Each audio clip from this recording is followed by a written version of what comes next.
Tere päevast!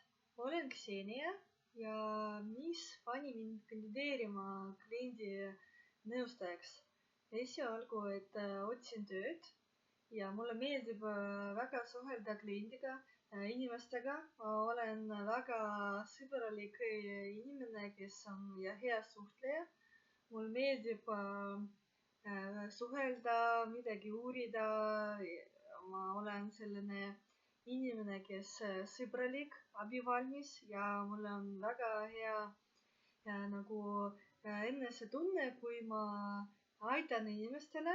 Ja mul oli väga suur kogemus ERGO-s, kus ma töötasin vanem kindlustusnõustajana, aga see on ammu, ma juba 5 aastat, kui seal ei tööta. Ja hiljem ma töötasin inkassos, siis ma töötasin Euronixis ka ja seal ka töötasin müügi esindajana. Ja mulle meeldis see töö, ainus asi, mis on Euronixis, mulle oli väga raske seista 12 tundi. See on mitte iga inimene oskab seista nii kaua aega. Ja viimane töökoht mul oli Siiri Velsbergi notaribüroos juristina. See on nagu mitte juristitöö, see on konsultant, kes aitab juristidele, aga põhitöö oli ikkagi, kus ma paberitega mitte suhtlesin, see ei saa öelda, et suhtled paberitega, vaid kõik notari jaoks paberid tegin korda ja see oli natuke vähe suhtlus kliendiga, siis ma märkasin, see natuke igav, tahaks rohkem, kus ma suhtlen inimestega. See on päris mulle nagu sekretäritöö, kliendinõustaja või kindlustusnõustaja.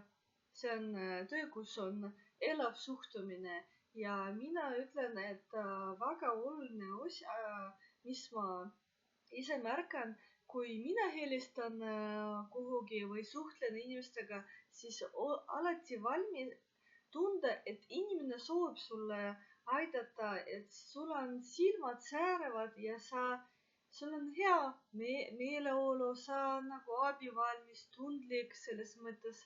Sa oled hea suhtleja, vot see on eriti oluline inimeste jaoks, kui nad tunnevad, et sina helistad ja ta proovib sulle aidata, tal nagu selles mõttes hea tuju inimestega ja ta aitab, vot see on eriti oluline asja. Aga aitäh, ma saan aru, et päris palju juba suhtlesin teiega ja kõige head nägemist!